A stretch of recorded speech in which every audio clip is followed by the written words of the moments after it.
they are not only limited to the cabinet, and you would have already seen some changes occur.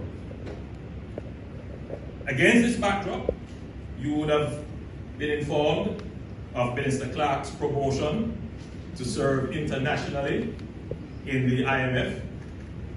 Yesterday, we announced the resignation of Marsha Smith as Member of Parliament for North East St. Anne.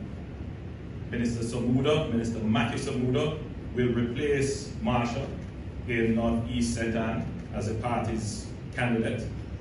And on Monday last, he tendered his resignation from the Senate and as a minister to make himself available.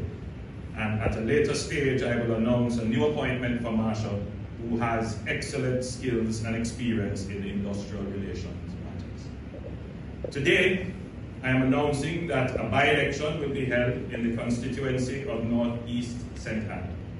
The nomination day will be September 11, 2024, and the election day will be September 30th, 2024.